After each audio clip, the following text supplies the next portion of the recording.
Podemos colocar en la pantalla el título del mensaje de la palabra que Dios nos envía hoy.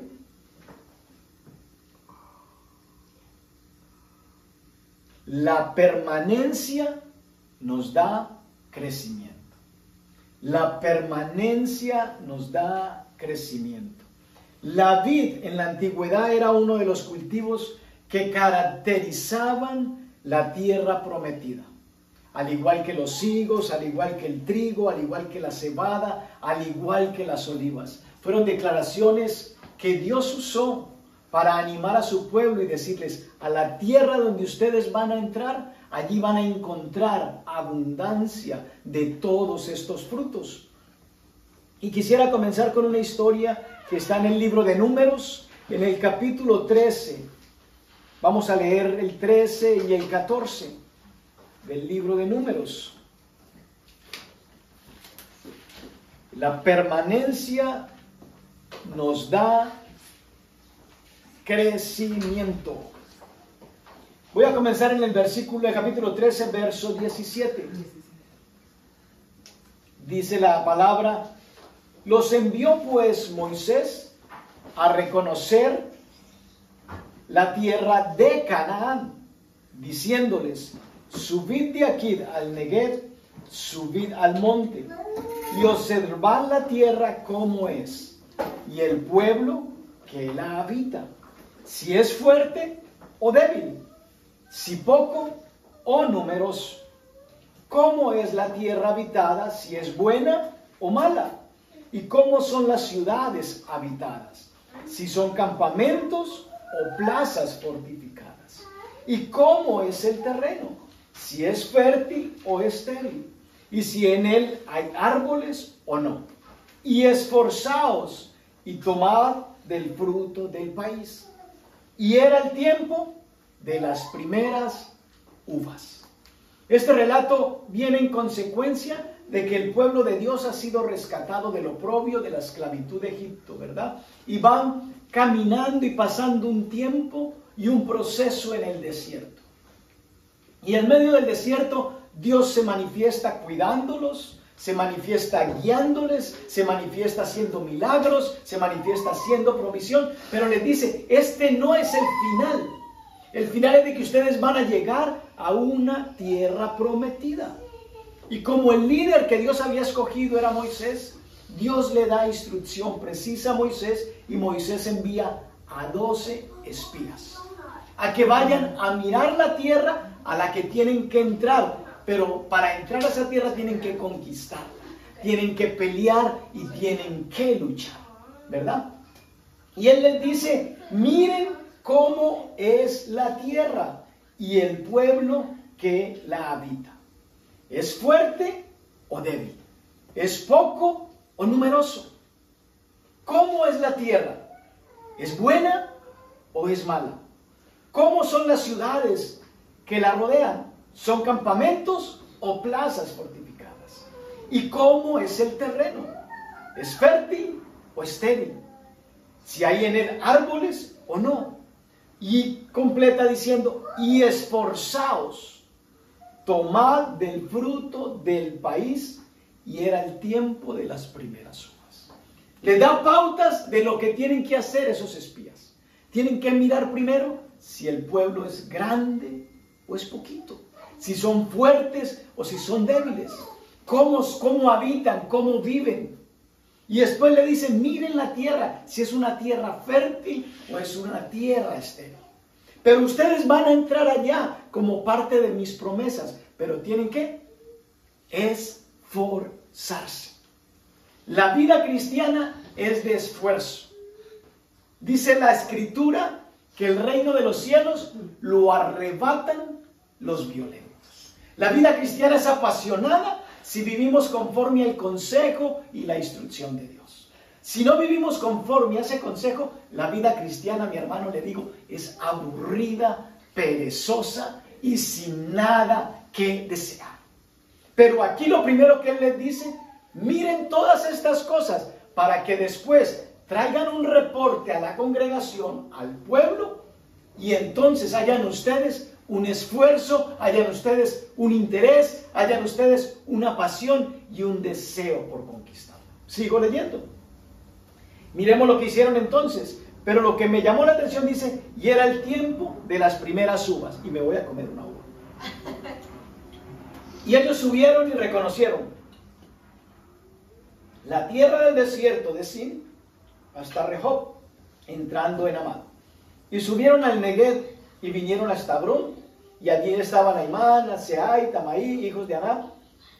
Hebrón, y fue edificada 7 años antes de Zoán en Egipto. Verso 23. Y llegaron hasta el arroyo de Escol, y de allí cortaron un sarmiento con un racimo de uvas, el cual trajeron 2 en un palo. Dicen que la abundancia de esa tierra era tanta, y la cosecha de las uvas era tanta, que 2 hombres tenían que traer un racimo de uvas.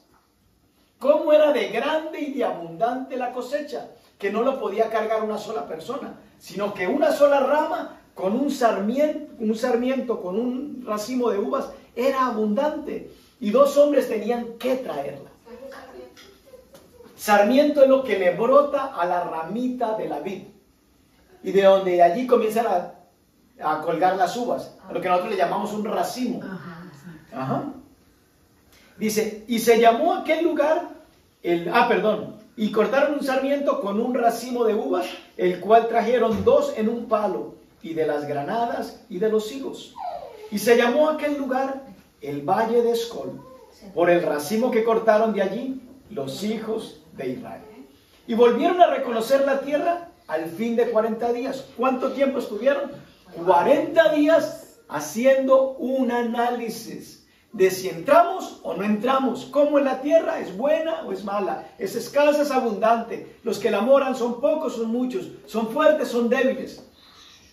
Y anduvieron y vinieron a Moisés y a Aarón y a toda la congregación de los hijos de Israel en el desierto de Parán, en Cades, y dieron la información a ellos y a toda la congregación, y les mostraron ¿qué? El fruto de la tierra. Estos espías trajeron evidencia de lo abundante que había en esa tierra, confirmando que la palabra que Dios les había dado era una tierra donde fluye leche y miel. Y les contaron diciendo, este es el informe de 10 espías. Nosotros llegamos a la tierra a la cual nos enviaste, la que ciertamente fluye leche y miel, y este es el fruto de ella. Mas el pueblo que habita aquella tierra es fuerte, y las ciudades grandes y fortificadas. Y también vimos allí a los hijos de Anac. Amalek habita el Negev, y el Eteo, el Jebuseo y el Amorreo habitan en el monte. Y el Cananeo habita junto al mar y a la ribera del Jordán. Verso 30. Entonces Caleb hizo callar al pueblo delante de Dios y dijo, subamos luego y tomemos posesión de ella, porque más podremos nosotros que ellos. Mas los varones que subieron con él eran 12, y 10 estaban diciendo, dice, mas los varones que subieron con él dijeron, no podremos subir contra aquel pueblo, porque es que más fuerte que nosotros. Aquí tenemos una lección de vida. Diariamente nosotros tenemos que afrontar situaciones y oportunidades. Lo que tú pienses que tú eres, así vas a actuar. Los 10 espías, que eran la mayoría, dijeron, la tierra que Dios nos prometió sí es muy buena, trajimos evidencia de que hay una gran abundancia, pero los que habitan esa tierra son más que nosotros. No podremos conquistarla. Y hablaron mal entre los hijos de Israel de la tierra que habían reconocido, diciendo, la tierra por donde pasamos para reconocerla es tierra que traga a sus moradores. Y todo el pueblo que vimos en medio de ella son hombres de gran estatura. También vimos allí gigantes, hijos de Aná, raza de los gigantes. Y éramos nosotros, a nuestro parecer, a nuestra opinión, como langostas, y así les parecíamos a ellos. Como tú te veas delante de Dios y frente a cada circunstancia, así van a ser tus decisiones y tus actuaciones. Estos 10 espías reconocieron que la tierra era buena, reconocieron que la tierra era habitada por mucha gente, reconocieron que había muy buenos frutos, reconocieron que la tierra donde Dios los quería entrar era muy buena, pero ellos eliminaron el consejo de Dios de esforzarse. Cuando no hay esfuerzo, lo más fácil es que desanimarse. Y ellos dijeron, no podremos, porque es una tierra de gigantes.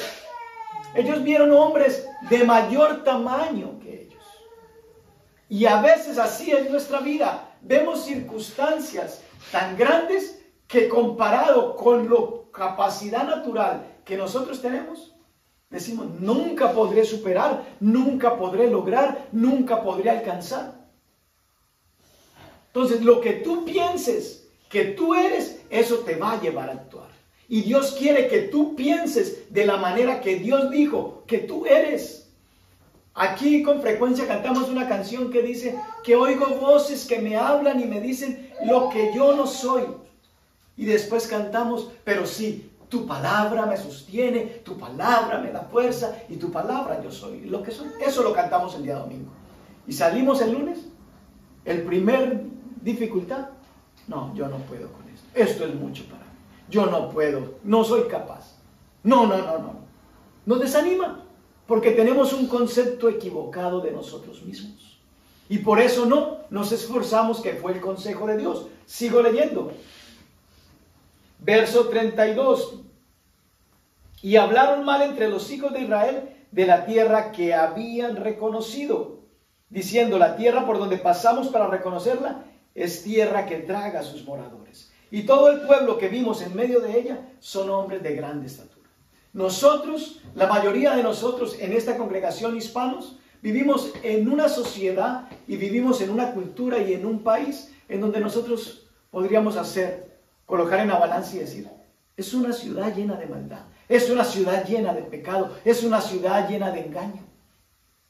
Es una ciudad de gente incrédula que no quiere saber nada de Dios. Es difícil vivir en esta sociedad. Es difícil ser santo en medio de tanta perversidad. Es difícil lograr agradar a Dios en medio de tanta perversidad. Esto fue lo que los 10 espías dijeron. Es imposible. Ellos son más que nosotros. Nosotros nunca podremos marcar una diferencia y mucho menos conquistar lo que ellos poseen. Capítulo 14. Los israelitas se rebelan contra Jehová. Mi Biblia tiene ese título. Dice, entonces toda la congregación gritó y dio voces. Veamos la importancia y lo peligroso que es dejarse uno guiar por la multitud. A veces cuando escuchamos de que la multitud piensa de una manera similar, decimos, ese es el camino correcto. Y no siempre, la mayoría, tienen la razón. Dice que entonces toda la congregación, debido a ese informe de 10 espías, gritó y dio voces al pueblo llorando aquella noche. Y se quejaron contra Moisés y contra Aarón, todos los hijos de Israel. Y les dijo toda la multitud, ojalá muriéramos en la tierra de Egipto o en este desierto, ojalá muriéramos. Imagínense el desánimo que produjo esa noticia y ese reporte en la congregación. Ellos dijeron, ojalá nos hubiéramos muerto en Egipto. Ojalá nos muriésemos aquí mismo en este desierto. Porque es imposible que nosotros vayamos a conquistar esa tierra. No agradecieron, se olvidaron del favor de Dios, de la liberación, de dónde los sacó. Se olvidaron de todo el tiempo que Dios los ha sustentado, los ha cuidado, les ha provisto, los ha sanado, los ha ayudado. Se olvidaron por un informe negativo. Hoy en día la mayoría del pueblo de Dios vive de la misma manera. Escuchan una noticia que la economía está mal y ya todos en la iglesia nos quejamos. La economía está mal. No, la economía nuestra no proviene de lo que pasa en la guerra. La economía nuestra no proviene de lo que determine el presidente. La economía nuestra no depende de lo que la bolsa diga. La salud nuestra no depende de lo que digan los funcionarios que gobiernan y dirigen la salud. Es lamentable escuchar noticias de cómo la gente que debería tener credibilidad ante el pueblo ha sido manipulada y comprada. Es triste ver esas noticias. Eso nos convence una vez más de que detrás del mundo hay intereses personales. Que lo que nos conviene es seguir la verdad de la palabra de Dios. Dice, y se quejaron contra Moisés y contra Aarón todos los hijos de Israel, y les dijo toda la multitud: ojalá muriéramos en la tierra de Egipto o en este desierto, ojalá muriéramos. Pregunta en el verso 3, ¿y por qué nos trae Jehová a esta tierra? Oiga, para caer a espada y que nuestras mujeres y nuestros niños sean por presa. ¿No nos sería mejor volvernos a Egipto? Después de que Dios los liberta de esa esclavitud, de ese oprobio, de ese maltrato, están diciendo, ¿por qué Dios? Quejándose, porque en ese momento tienen que afrontar una situación que les implica esfuerzo. Las cosas fáciles en la vida no tienen mérito. Lo que produce satisfacción y realización en la vida de un individuo es el esfuerzo, de lo que se logre a través del esfuerzo. Por eso tenemos que enseñarles a nuestros hijos a que se esfuercen. No podemos darle todo lo que ellos nos piden, así tengamos el recurso para dárselo, porque hay que enseñarles a que se esfuercen. Y ellos no estaban viviendo aún esto, pero ellos ya estaban pronosticando en sus mentes de que sus hijos y sus esposas iban a caer a filo de espada. Y decían el uno al otro, designemos un capitán y regresémonos a Egipto. Entonces Moisés y Aarón postraron su rostro delante de toda la multitud de la congregación y de los hijos de Israel. Verso 6. Y Josué, hijo de Nun, y Caleb, hijo de Jefón, eran de los que habían reconocido la tierra, rompieron sus vestidos y hablaron a toda la congregación de los hijos de Israel, diciendo, la tierra por donde pasamos para reconocerla es tierra en gran manera ¿qué? Buena. Aquí vemos el reporte inicial de dos personas que piensan diferente a la multitud. Si Jehová se agradare de nosotros, Él nos llevará a esta tierra y nos la entregará. Tierra que fluye leche y miel. Verso 9, consejo. Por tanto, no seáis rebeldes contra Jehová, ni temáis al pueblo de esta tierra, porque nosotros los comeremos como pan. Su amparo se ha apartado de ellos y con nosotros está Jehová. No lo temáis. Amén. Primero comienza diciendo, esfuércense. Y aquí el consejo es, no sean rebeldes. Esforzar implica obediencia. Aunque no quiero, aunque no me parece, lo voy a hacer. Pero debo de hacerlo con una buena actitud. En la vida hay cosas que tendremos que hacer que no nos agradan naturalmente. Pero la mejor manera de poder hacer las cosas que no nos agradan es colocando una buena actitud a lo que hacemos. De lo contrario, las cosas nos van a ser aburridas. Y cada vez que la hagamos con una mala actitud, vamos a decir, ¿por qué me toca a mí hacer esto? Ese fue el reporte de los espías. No vamos a poder entrar. ¿Por qué Dios nos trajo hasta aquí? Allá estábamos en Egipto, teníamos la comida y la dormida garantizada. Pero ahora nos toca esforzarnos y no queremos esforzarnos. Y así es la vida de muchos hijos de Dios. Quieren obtener el beneficio de la promesa sin ningún esfuerzo. Pero estos dos hombres, Josué y Caleb, dijeron, con nosotros está Jehová, no los temáis. Entonces la multitud habló de ¿qué? De apedrearlos. Cuando tú piensas diferente, generas incomodidad entre tus hermanos.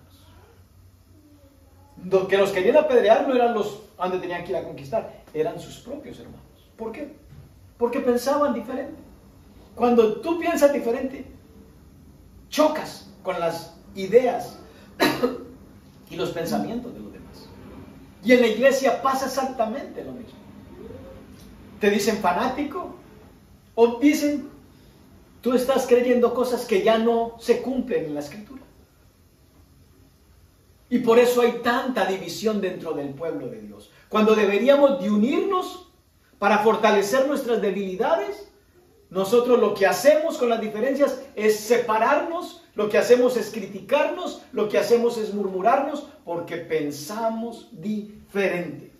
Y dice que los querían apedrear, pero la gloria de Jehová se mostró en el tabernáculo de reunión a todos los hijos de Israel. Y Jehová dijo a Moisés: ¿hasta cuándo me ha de irritar este pueblo? ¿Hasta cuándo no me creerá? Yo creo que Dios se sigue haciendo este mismo planteamiento con el pueblo actual. Si lo hizo en la antigüedad, creo que muchas personas hoy en día todavía siguen con esta misma actitud. Y Dios se sigue haciendo el mismo planteamiento. ¿Hasta cuándo me ha de irritar esta iglesia? ¿Hasta cuándo me han de dudar de lo que les digo? Con todas las señales que he hecho en medio de ellos. Verso 12. Yo los heriré de mortandad y los destruiré, y a ti te pondré sobre gente más grande y más fuerte que ellos. Tremenda la decisión que quería tomar Dios con su pueblo. Dijo: yo los voy a herir, los voy a matar, y después te voy a dar otro pueblo. Pero Moisés respondió a Jehová: lo oirán luego los egipcios, porque del medio de ellos sacaste a este pueblo con tu poder. Y lo dirán a los habitantes de estas tierras, los cuales han oído que tú, oh Jehová, estabas en medio de este pueblo, que cara a cara aparecías tú, oh Jehová, y que tu nube estaba sobre ellos, y que de día ibas delante de ellos en columna de nube, y de noche en columna de fuego, y que has hecho morir a este pueblo como a un solo hombre, y las gentes que hubieren oído tu fama hablarán diciendo: por cuanto no pudo Jehová meter a este pueblo en la tierra de la cual les había jurado, los mató en el desierto. El que en tu vida o en mi vida no se vea el cumplimiento de las promesas, no es culpa de Dios. Es culpa de nuestra incredulidad, es culpa de nuestra falta de esfuerzo y es culpa de nuestra rebeldía. Y Moisés le dijo a Jehová: no los destruyas, porque los egipcios de donde los sacaste, después van a decir: con todo el poder que los sacó y los libró de nuestra mano, no pudo ahora librarlos de entrar a conquistar ese pueblo. Verso 17. Ahora pues yo te ruego que sea magnificado el poder del Señor, como lo hablaste diciendo: Jehová es tardo para la ira y grande misericordia, que perdona la iniquidad y la rebelión, aunque de ningún modo tendrá por inocente al culpable, que visita la maldad de los padres sobre los hijos hasta los terceros y hasta los cuartos. Perdona ahora la iniquidad de este pueblo según la grandeza de tu misericordia, como has perdonado a este pueblo desde Egipto hasta aquí. Vayan un momento al libro de los Salmos, al capítulo 80, verso del 8 al 9.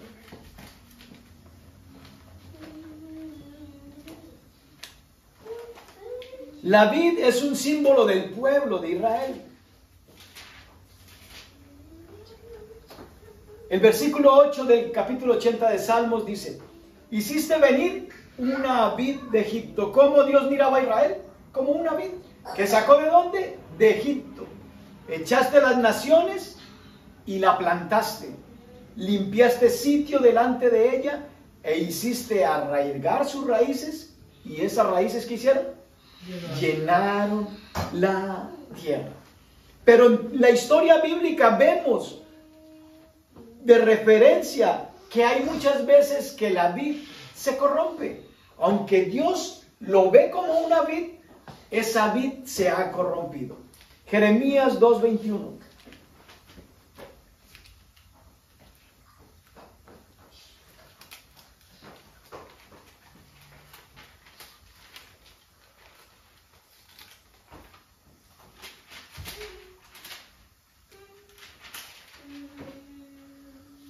Te planté vid escogida, simiente verdadera toda ella. ¿Cómo pues te me has vuelto sarmiento de vid extraña? Dios ha anhelado siempre de que su pueblo sea ¿qué? Un pueblo fiel, un pueblo santo, un pueblo que dé fruto para él. Y él está diciendo, te planté de vid escogida. El pueblo de Dios, ustedes y yo, somos pueblo escogido. Somos nación santa, somos real sacerdocio, somos pueblo adquirido. ¿Para qué? Para anunciar las virtudes de aquel que nos llamó de las tinieblas a su luz admirable. Pero él pregunta, ¿cómo pues te me has vuelto racimo de una vid extraña? Hoy en día los mismos planteamientos de la antigüedad siguen pasando. Porque nosotros, al igual que el pueblo de Israel, muchas veces somos como esa vid. No permanecemos a la vid y comenzamos a dar fruto que no es el fruto que Dios quiere. Isaías capítulo 5, verso del 1 al 5.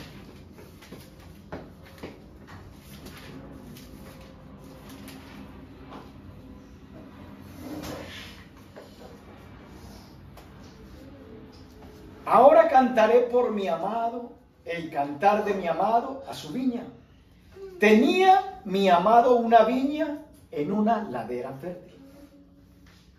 Le había cercado y despedregado y plantado de vides escogidas. Había edificado en medio de ella una torre y hecho también en ella un lagar. Y esperaba que diese uvas. ¿Y dio qué? Uvas silvestres. Ahora pues, vecinos de Jerusalén y varones de Judá, juzgad ahora entre mí y mi viña, dice Dios. Pregunta, ¿qué más se podía hacer a mi viña que yo no haya hecho en ella? Como esperando yo que diese uvas, ha dado uvas silvestres. Os mostraré pues ahora lo que haré yo a mi viña. Le quitaré su vallado, le quitaré la protección. ¿Y será qué? Consumida. Aportillaré su cerca. ¿Y será qué? Pisoteada. Haré que quede desierta. No será podada ni cavada. Y crecerán el cardo y los espinos. Y aún a las nubes mandaré que no derramen lluvia sobre ella.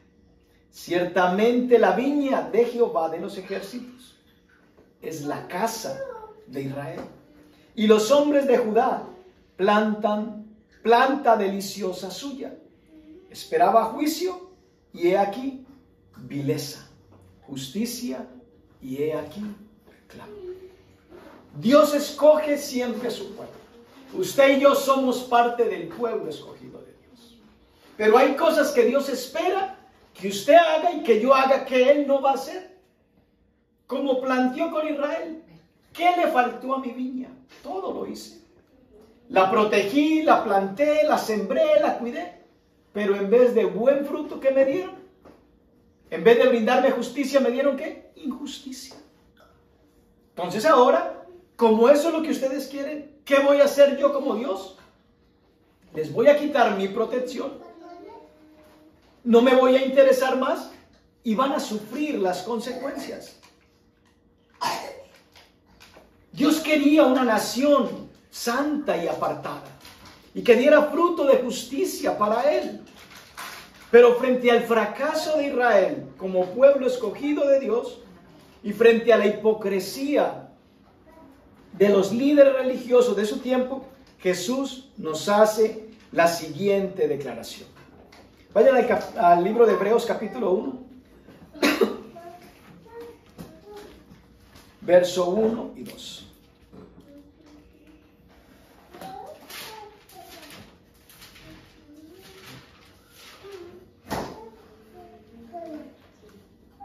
Dios, habiendo hablado muchas veces y de muchas maneras en otro tiempo a los padres por los profetas, y en estos postreros días nos ha hablado por el Hijo, a quien constituyó heredero de todo y por quien asimismo hizo el universo. ¿Cómo Dios habló en el pasado a su pueblo?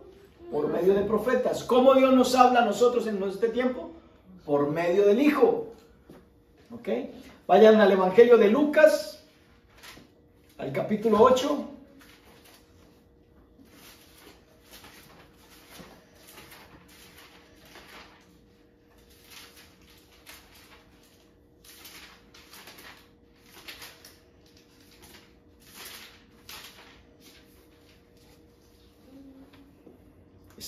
Vamos a leerla del 10 al 15.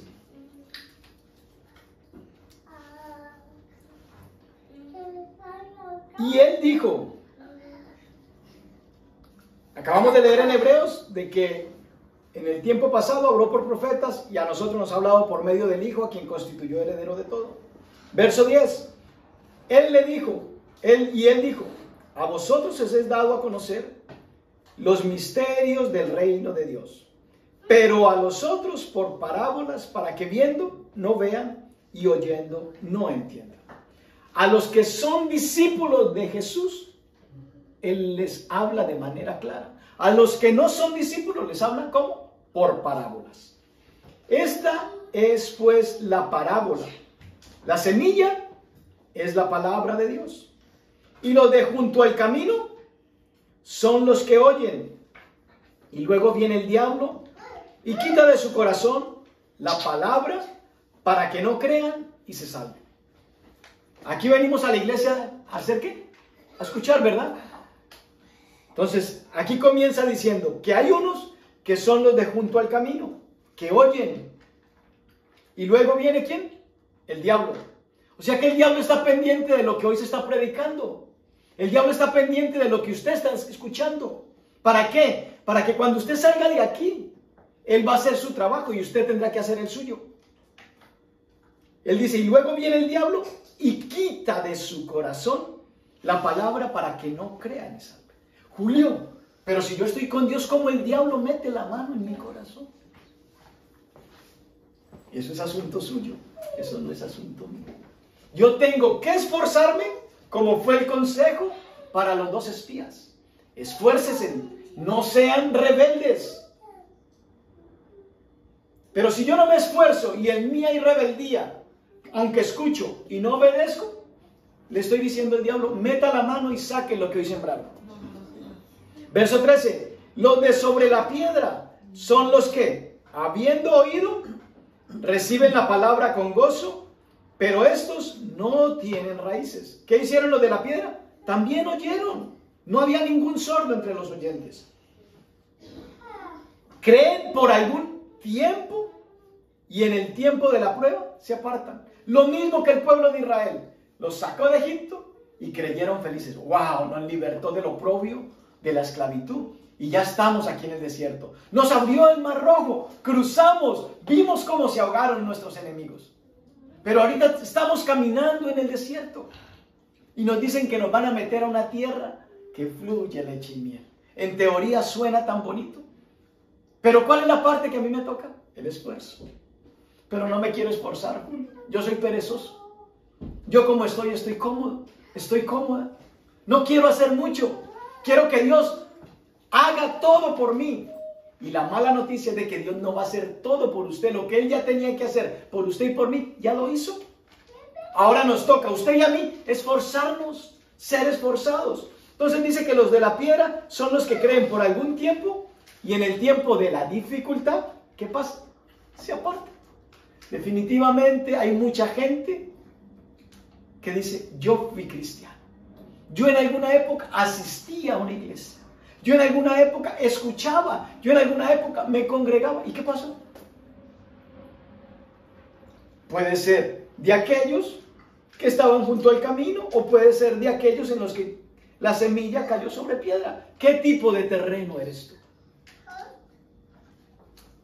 Tú hoy debes de salir de aquí con una conciencia clara de qué tipo de terreno es tu corazón. La que cayó entre espinos, estos son los que oyen, también van a la iglesia y escuchan. Pero yéndose son ahogados por los afanes y las riquezas y los placeres de la vida. ¿Y no qué? no llevan fruto.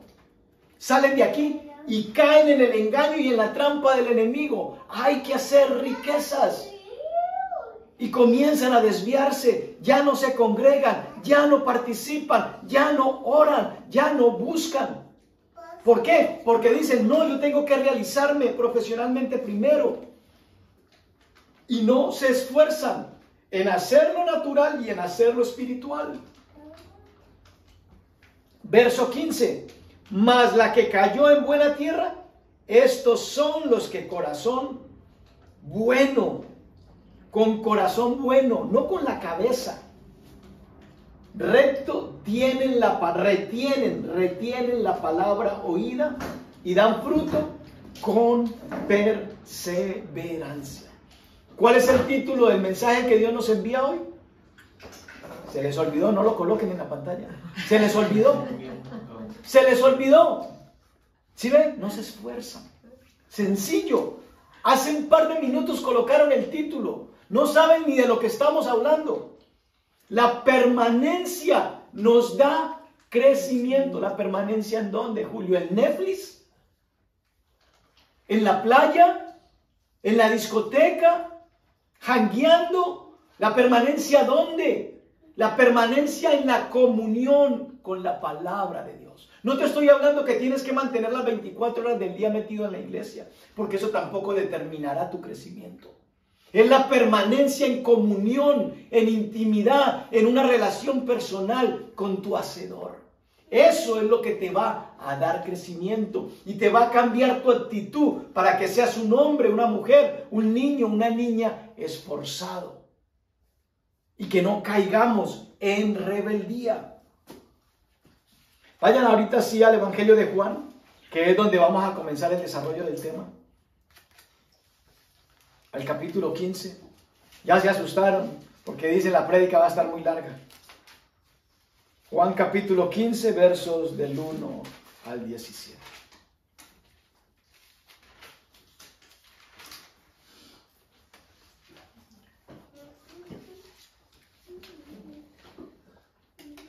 Ya vimos que uno de los frutos determinantes de la tierra prometida, ¿cuál era?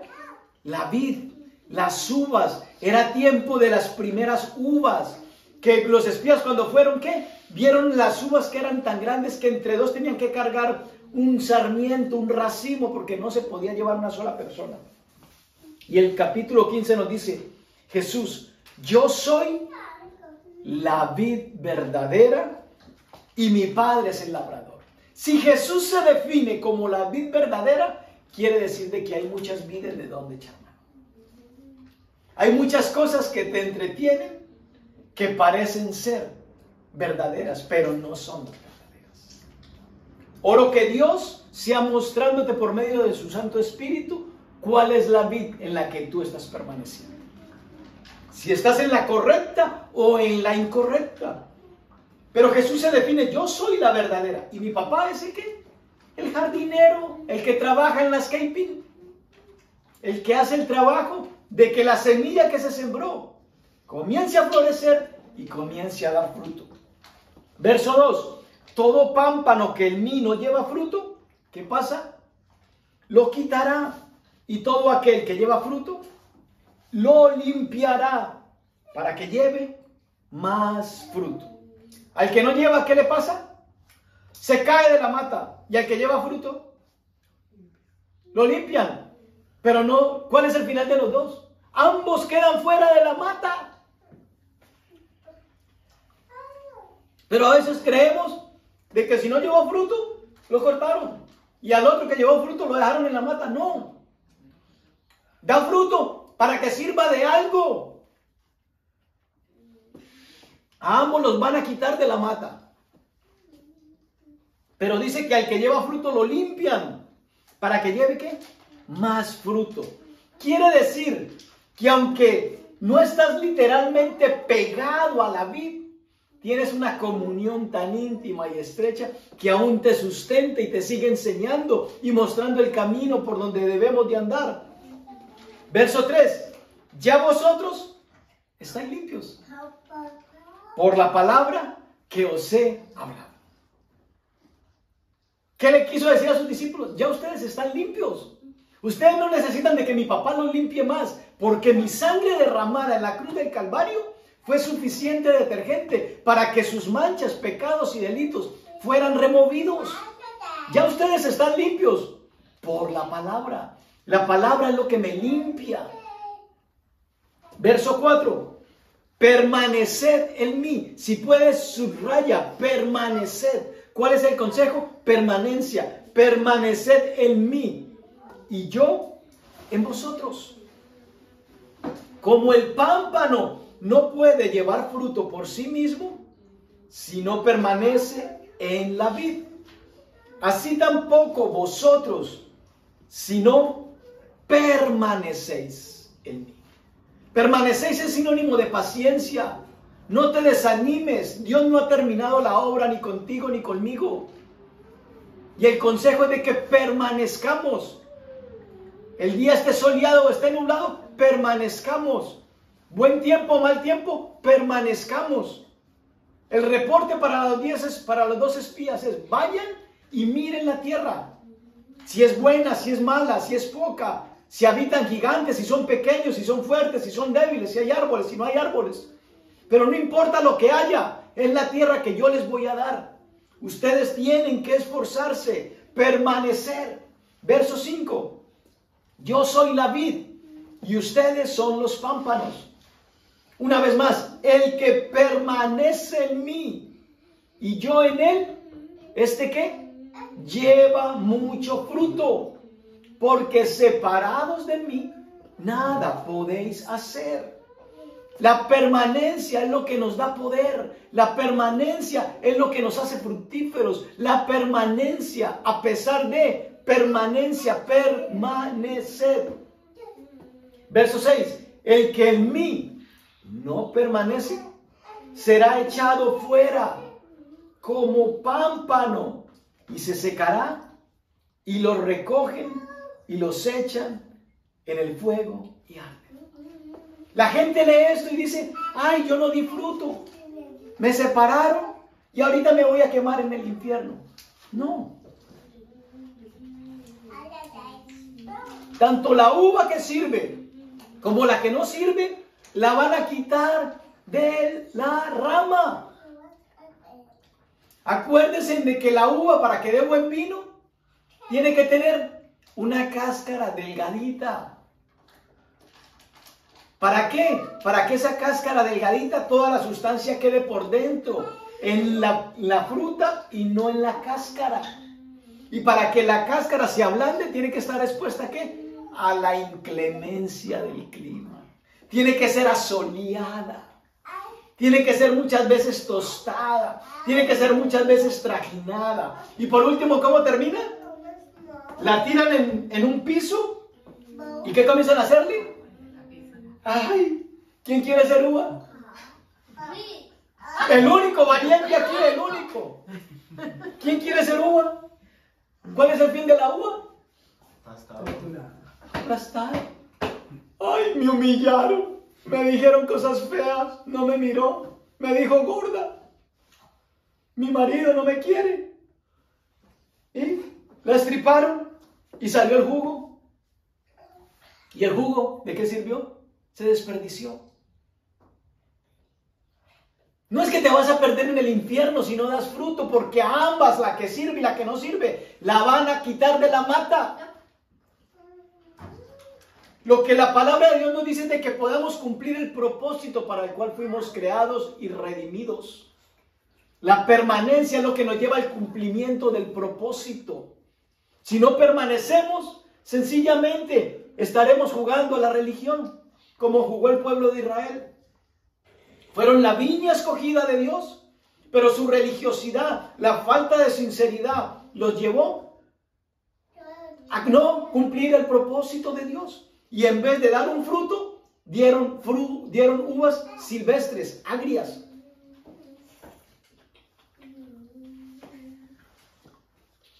Verso 7. Si permanecéis en mí y mis palabras permanecen en vosotros, pedid todo lo que queréis y os será hecho. La permanencia me lleva a mí a ser ¿qué? Un hombre y una mujer de oración. Hoy en día la gente piensa que Dios es dual o que no cumple por la falta de permanencia de ellos. Culpan a Dios por no recibir respuestas. Pero el éxito para que tú tengas respuesta a tus oraciones es la permanencia. Él está diciendo, si permanecen en mí, pidan todo lo que quieran. Todo lo que quieran. ¿Y os será qué? Hecho. La permanencia implica ser hombres y mujeres de oración. En esto es glorificado mi Padre. ¿En qué? En que llevéis mucho fruto. Y seáis así mis discípulos. Julio, pero yo no quiero ser un discípulo pisado. Yo no quiero ser un discípulo maltratado. Yo quiero ser un discípulo light, de esos que brillan en la plataforma. Yo quiero ser un discípulo que la gente me siga y me admire. Pero si tú quieres ser un discípulo de Jesús, vas a tener que pasar por el tratamiento de la uva. Porque el fin de la uva es dar jugo, dar vino para agradar al Rey, dice la palabra. Entonces, disponte, esfuérzate y permite que Dios te moldee, te trate. Así te tengas que pisar. Así tengas que sufrir por un tiempo. No te quejes. Deja que la obra de Dios se lleve a cabo en tu vida y en mi vida. En esto es glorificado mi Padre. ¿En qué es glorificado mi Padre? ¿En que vaya a la iglesia todos los domingos y sea un cristiano orgulloso? ¿Sea un cristiano mentiroso? ¿Sea un cristiano deshonesto? ¿En eso es glorificado el Padre? No. ¿En que guarde el día domingo? ¿En que guarde el día sábado? ¿En qué es glorificado mi Padre? En que llevéis mucho fruto. No es por los dones, no es por tus habilidades. Porque ya hemos visto de que por los dones habrá un tiempo en que dirá, apartados de mí, hacedores de maldad. Echaron fuera demonios, sanaron enfermos. Pero no fue por los dones. Es por los frutos que vamos a ser conocidos. ¿Y cuál es el fruto? El fruto que Dios quiere en tu vida y en mi vida no son los dones, no te confundas. Son las mismas cualidades de carácter del Espíritu Santo lo que Dios quiere que en tu vida y en mi vida se reflejen. El amor, el gozo, la paz, la paciencia, la benignidad, la bondad, la fe, la mansedumbre, la templanza. Esos son los frutos que Dios quiere que tengamos. Ah, no, es que yo soy el mejor evangelista. ¿No han visto que cuando yo predico todo hay poca gente que se convierte? Yo sí le he dado frutos a Dios. En cambio tú no has sido capaz de convertir a ninguno. Qué bueno que hayas hecho obra de evangelista. Pero por ese fruto no es que la Biblia está diciendo que serás conocido. Es por la manifestación del fruto del Espíritu en tu vida. Porque el fruto del Espíritu, la sustancia, la presencia del Espíritu es lo que produce en ti la vida y me da vida. Es lo que hace que otros puedan ver a un Cristo que está sentado a la diestra del Padre, reinando con justicia y con poder, pero que se manifiesta en la vida de un hombre mortal y de una mujer mortal como tú y como yo. Ese es el fruto que la Biblia dice, y en eso es que dice que es glorificado el Padre. Como el Padre me ha amado, así también yo os he amado. ¿En qué tenemos que permanecer? En el amor. Tenemos que permanecer en la oración. Tenemos que permanecer en intimidad con Él, en relación personal. Tenemos que permanecer en amor como Él dijo que permaneció. Si guardareis mis mandamientos, permaneceréis en mi amor. Y aquí no está hablando de que guardes los 10 mandamientos. Aquí está hablando de que guardes el consejo que Jesús te ha dado. Allí donde el Espíritu Santo te ha dicho que hagas algo y tú dices, no, hoy no quiero. Eso es lo que Él quiere que tú guardes, que yo guarde. Su consejo. Y su consejo es diario. Su consejo es continuo. Él te va a hablar más en la medida en que tú tengas más relación con Él. En la medida en que lo obedezcas, Él te dirá más cosas. Pero si tú eres rebelde, como fueron los 10 espías, Él no se va a manifestar a tu vida. Como era el común de la congregación de Israel. Cuando hablaron los 10 espías, se rebelaron contra Moisés. Dijeron, ¿Por qué? Más bien escojamos un líder y regresémonos a nuestra antigua vida.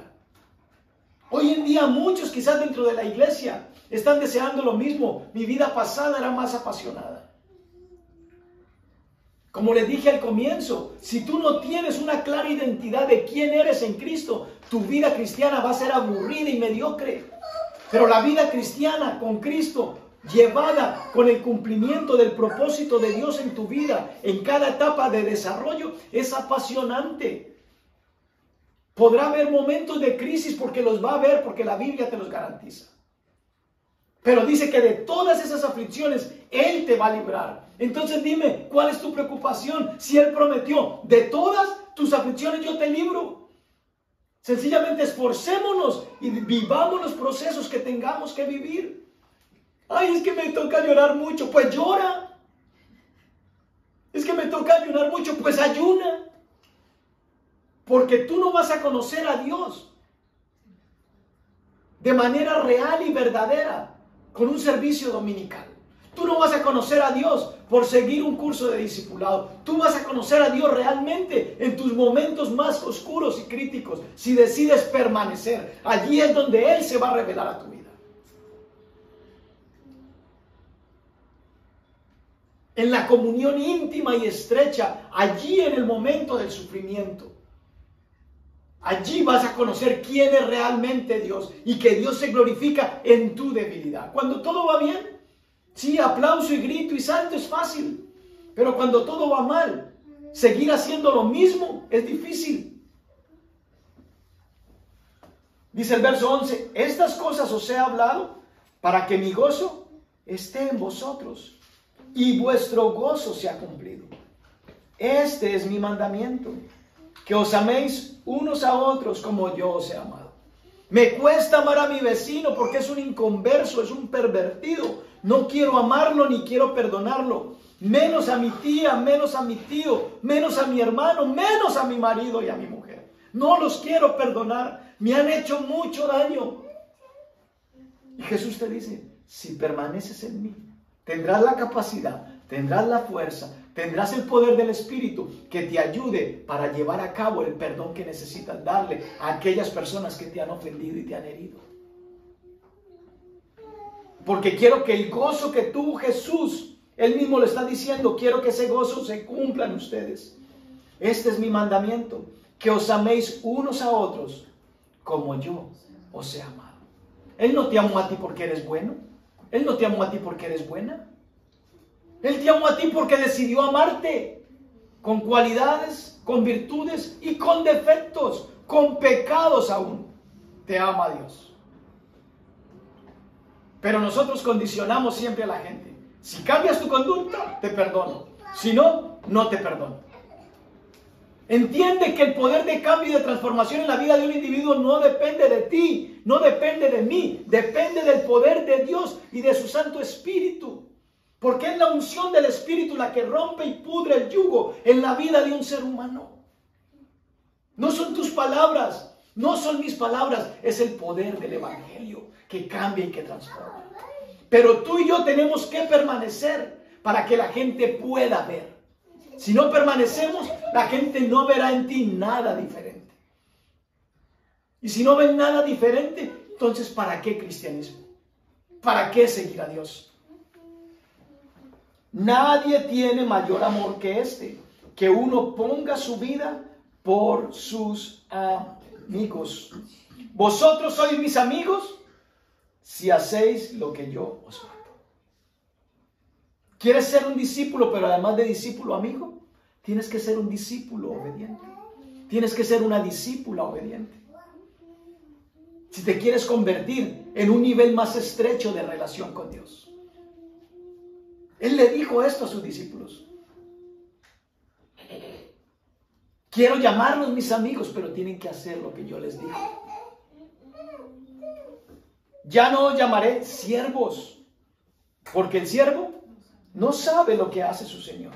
Pero os he llamado amigos, porque todas las cosas que oí de mi Padre, os las he dado a conocer. No me elegisteis vosotros a mí, sino que yo os elegí a vosotros y os he puesto para que vayáis y llevéis fruto, y vuestro fruto permanezca, para que todo lo que pidiereis al Padre en mi nombre os lo dé. Hoy en día se escriben libros enteros, el poder de la oración. Y nosotros corremos a la librería. Yo quiero encontrar cuál es el poder de la oración efectiva. Y qué bueno que Dios le ha dado conocimiento a hermanos y hermanas que nos ayudan quizás en un momento determinado a madurar y a crecer y a entender conceptos bíblicos. Pero ¿quién es el secreto de la oración? Está en la permanencia. Si no hay permanencia, no hay respuesta efectiva a tu favor. Él dijo, si permanecéis en mí, pidan ¿qué? Lo que quieran. ¿Y os será qué? ¿Negado? No, os será hecho. Ese es el secreto de la oración. La permanencia en Jesús, el esfuerzo, la obediencia, la determinación a tener siempre una buena actitud con la ayuda y el consejo del Espíritu Santo. Esa permanencia nos da crecimiento, nos da madurez para cumplir el propósito. No importa que si me tienen que volver a pisar. Pero la sustancia que tengo por dentro, que pueda alegrar el corazón de los afligidos. El buen vino sale de las mejores cosechas, de las uvas que han cumplido el propósito, que han sido expuestas y tratadas. De ahí sale el mejor vino. Los vinos baratos salen de la uva que no ha sufrido mucho. ¿Tú quieres dar un buen vino? Entonces disponte a pasar el trato que Dios ha dispuesto para ti. Julio, ¿duele? Sí, duele. Pero Él dijo que Él iba a estar contigo en todo ese proceso. Él da la fuerza, Él da la vida, Él da la salud, Él da el consuelo, Él da el aliento. Verso 17. Esto os mando, que os améis unos a otros. Quiero compartirle ahorita dos relatos que parecen contradictorios. ¿Cuántos endemoniados gadarenos había? ¿Un endemoniado gadareno? Okay. Vamos a leer en los evangelios. Primero en el evangelio de Mateo, vamos en el capítulo 8.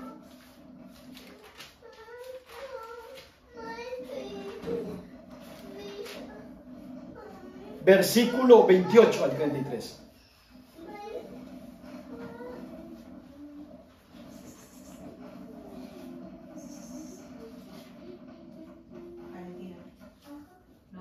¿Estamos?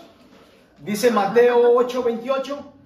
Cuando llegó a la orilla, a la tierra de los Gadarenos, vinieron a su encuentro. ¿Cuántos?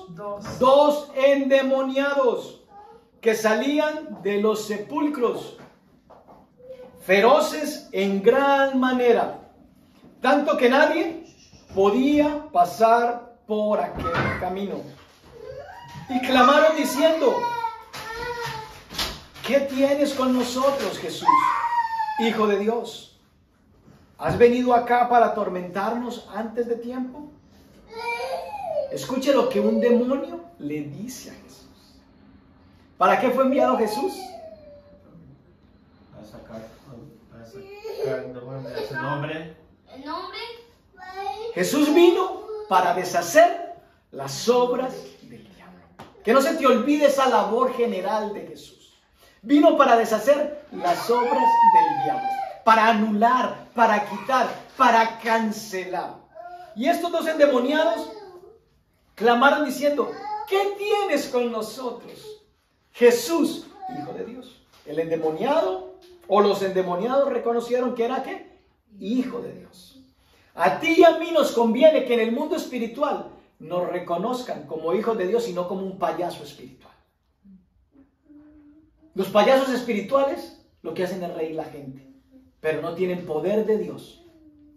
Un hijo de Dios respaldado por la palabra puede llevar a cabo la misión para la cual fue comprado y redimido, ¿verdad? Entonces, que seamos nosotros reconocidos en el mundo espiritual como hijos de Dios.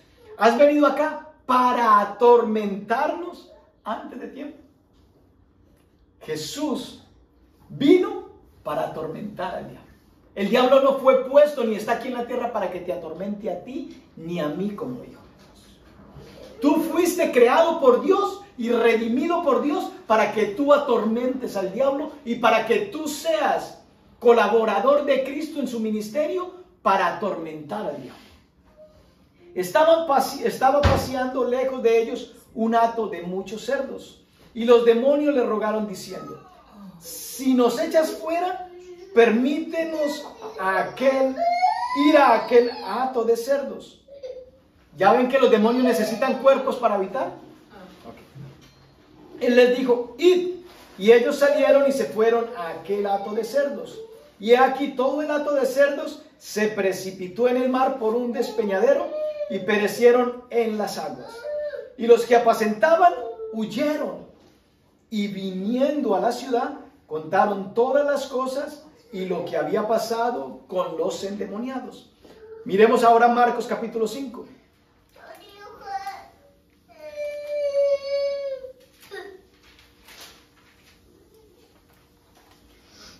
La Biblia dice que toda la escritura es inspirada por Dios, ¿verdad? Amén. Okay. Entonces, si es inspirada por Dios, Mateo fue inspirado por Dios. Amén. Vamos a ver si Marcos fue inspirado por Dios. Vamos a leer del verso 1 al 20. Vinieron al otro lado del mar, a la región de los Gadarenos. Y cuando salió el de la barca, enseguida vino a su encuentro de los sepulcros. ¿Cuántos? Un hombre con un espíritu inmundo. ¿Cuántos eran? ¿Uno o dos? Dos. La Biblia no se contradice, mis hermanos. Les hago estas preguntas y estos planteamientos para que ustedes piensen, porque en un momento dado alguien les va a preguntar algo tan elemental y ustedes no van a saber responder. Ay, sí, la Biblia está mal, se contradice. No, la Biblia nunca se contradice. Si la Biblia dice que fue inspirada por el Espíritu Santo, al Espíritu Santo guió a Mateo para que hablara del hecho de que eran dos. Y la Biblia dice que inspiró a Marcos para que hablara del hecho de que había sido uno. Lo que nos toca con la ayuda del Espíritu Santo es tomar el mensaje en lo que cada uno de aquellos que fueron inspirados nos quieren presentar. Pero no porque se contradiga. Pero si nos quedamos así, es una contradicción total. Uno o dos. Matemáticamente es uno o dos. Es blanco o es negro. ¿Verdad? Pero cada uno da un punto de vista diferente. Que tenía su morada en los sepulcros y nadie podía atarle ni aún con cadenas, porque muchas veces había sido atado con grillos y cadenas, mas las cadenas habían sido hechas pedazos por él y desmenuzados los grillos, y nadie le podía dominar. Y siempre de día y de noche andaba dando voces en los montes y en los sepulcros e hiriéndose con piedras. Cuando vio pues a Jesús de lejos, corrió y se arrodilló ante él. Y clamando a gran voz dijo: ¿qué tienes conmigo, Jesús, Hijo del Dios Altísimo? Te conjuro por Dios que no me atormentes. Este se arrodilló y le suplicó: no me atormentes, Jesús, no me atormentes. Imagínense pidiéndole a Jesús: no me atormentes. Porque le decía, ¿qué era lo que estaba haciendo Jesús? Sal de este hombre, espíritu inmundo. Y le preguntó: ¿cómo te llamas? Y respondió diciendo: Legión me llamo, porque somos muchos demonios en uno. Y le rogaba mucho que no los enviase fuera de aquella región. Estaba allí cerca del monte un gran hato de cerdos paciendo. Y le rogaron todos los demonios, diciendo: envíanos a los cerdos para que entremos en ellos. Y luego Jesús le dio permiso. Y saliendo aquellos espíritus inmundos, entraron en los cerdos, los cuales eran como 2000. Y el hato se precipitó en el mar por un despeñadero, y en el mar se ahogaron. Y los que apacentaban los cerdos huyeron y dieron aviso en la ciudad y en los campos, y salieron a ver qué era aquello que había sucedido. Vienen a Jesús y ven al que había sido atormentado del demonio y que había tenido la legión. ¿Cómo lo encontraron? Sentado, vestido y en juicio cabal. ¿Y tuvieron? Mira. ¿Sí ven cómo la sociedad se amolda a los comportamientos comunes? Mientras el hombre era loco y mientras el hombre hacía disparates, la gente no tenía miedo. Pero ya después de que lo vieron en su justo cabal y sentado, tuvieron que... Cuando la gente comienza a ver cambios en ti, es cuando la gente se quiere apartar de ti. Mientras estabas haciendo las mismas suciedades que ellos hacían, bienvenido al clan, bienvenida al clan. Pero ya como no participas y haces cosas diferentes, la gente te comienza a tener miedo y a mirar diferente. Y les contaron los que lo habían visto, cómo le había acontecido al que había tenido el demonio y lo de los cerdos. Y comenzaron a rogarle ¿qué? Que se fuera de sus contornos. Mientras estaba endemoniado, nadie le dijo, ¿por qué no te vas de aquí del pueblo? ¿Por qué no te vas del vecindario? Pero ya como era cristiano y hablaba del evangelio, ¿por qué no te vas de aquí del pueblo? Aquí no casas, aquí no... Al entrar en la barca, el que había estado endemoniado le rogaba ¿qué? Que le dejase estar con él. Mas Jesús ¿qué? No se lo permitió. ¿Qué le dijo? Vete a tu casa y a los tuyos y cuéntales cuán grandes cosas el Señor ha hecho contigo y cómo ha tenido misericordia de ti. Y se fue y comenzó a publicar ¿qué? En Decápolis cuán grandes cosas había hecho Jesús con él. ¿Y todos qué? Él no hizo un curso de evangelismo. No le pusieron las manos y le dijeron, ¿tienes don de evangelista? Simplemente le prohibieron, no puedes irte conmigo. ¿Y él qué hizo? Rebeldemente. Pues este Jesús tan pinchado, no quiere que lo siga. Pero él fue obediente y ¿a dónde lo mandó? Ve a tu casa, a los tuyos, y cuéntales lo que Dios, el Señor, ha hecho contigo y cómo tuvo de ti misericordia. ¿Sabe por qué se habla de dos y de uno?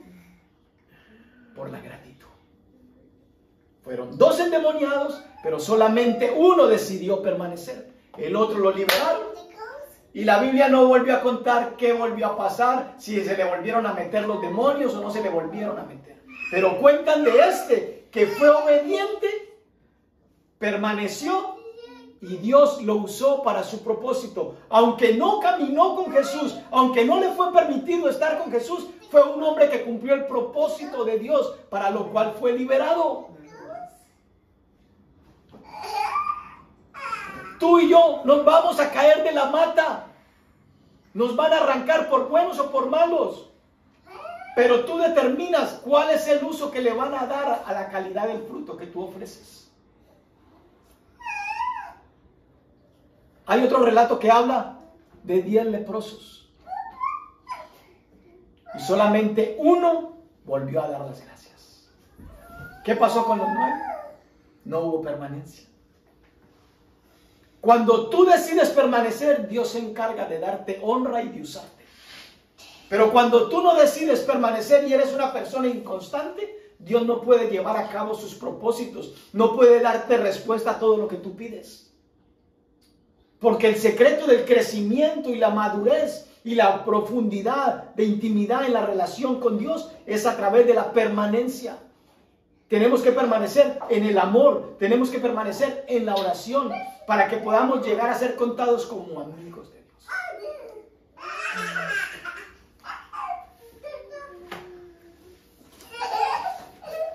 Vamos a concluir este tiempo en oración.